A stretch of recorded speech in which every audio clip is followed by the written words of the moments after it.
ایسی نیکیاں بتا دیں کہ جو لازمی طور پر مسلمان کو رمضان میں کرنی چاہیے. دیکھیں چند ایک عبادتیں تو رمضان مبارک میں ویسے ہی کرنی ہوتی ہیں. جیسے رمضان کے روزے رکھنا فرض ہے تو اب وہ جس چیز پہ فرض ہے اس کو فرض کے طور پر اسے ادا کرنا ہے. اچھا اسی طریقے سے تراویح 20 رکعت تراویح ادا کرنا یہ سنت موقدہ ہے, تو لہٰذا اس والی سنت پر بھی لازمی طور پہ عمل کیا جائے. اب اس کے علاوہ جو دیگر چیزیں, اچھا اسی طرح آخری عشرے کا اعتکاف ہے, تو اعتکاف رمضان کی ایک خاص عبادت ہے کہ جس کی رمضان میں بطور خاص بڑی فضیلت ہے. تو یہ چند عبادتیں تو وہ ہیں جو کرنی چاہیے. اب اس کے علاوہ آدمی اپنے معمول میں کوئی بھی عبادت شامل کر لے, ایک یا دو یا تین یا چار. جیسے نبی پاک علیہ الصلوۃ والسلام کا معمول مبارک یہ تھا کہ رمضان المبارک میں آپ صدقہ خیرات بڑی کثرت سے کرتے تھے, لہذا یہ والا اپنی زندگی میں شامل کرے. اچھا تراویح کے علاوہ نبی پاک علیہ الصلوۃ والسلام قرآن مجید جبرائیل امین علیہ السلام سے سنتے اور انہیں سناتے, تو لہذا قرآن پاک کو سننے سنانے پڑھنے کا معمول یہ بھی شامل کر لینا چاہیے. پھر رمضان مبارک میں تسبیحات پڑھنا کہ جو ہم پورے سال نہیں پڑھتے, کوشش کریں کہ رمضان میں اس کی ایسی عادت بنائیں کہ رمضان بھی اس کے اعتبار سے گزر جائے اور بعد میں وہ عادت بھی باقی رہے.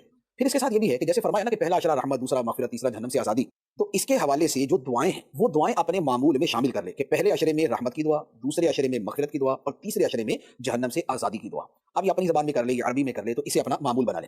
پھر اس کے علاوہ درود پاک اس کا وظیفہ بنا لے. طریقہ یہ ہوتا ہے کہ اگر کوئی مخصوص تعداد کوئی مقدار بنا لی جائے تو پھر اس پہ عمل بھی ہو جاتا ہے. رمضان مبارک کے حوالے سے اگر ہم اپنا یہ معمول بنا لیں, ہم یہ طے کر لیں کہ مثال کے طور پہ ماہ رمضان میں کلمہ طیبہ ہے تو یہ ہم نے 313 مرتبہ پڑھنا ہے, درود پاک ہے یہ ہم نے 313 مرتبہ پڑھنا ہے. اچھا سبحان اللہ والحمد للہ ولا الہ الا اللہ واللہ اکبر ولا حول ولا قوۃ الا باللہ, تیسرا کلمہ جو ہے یہ ہم نے 313 مرتبہ پڑھنا ہے. سبحان اللہ وبحمدہ سبحان اللہ العظیم یہ 313 مرتبہ پڑھنا ہے. ایک پارہ یا دو پارے کی روزانہ تلاوت کرنی ہے. تو یوں اگر چند تسبیحات ہم معین کر لیں کہ یہ پڑھنی ہے اور اتنی تعداد میں پڑھنی ہے, تو پھر یہ عبادت کرنا بڑا آسان ہو جائے گا, کہ پھر روزانہ اس کے لیے تلاش نہیں کرنا پڑے گا کہ بھئی کیا پڑھنا, پتہ بھی یہ والا میرا معمول ہے اسے میں نے پورا کرنا ہے. تو یہ رمضان کا مہینہ عبادت میں گزارنے کے لیے یہ ایک بڑا آسان طریقہ ہے کہ اپنے کچھ معمولات مقرر کر لیں اور پھر ان کو پڑھیں.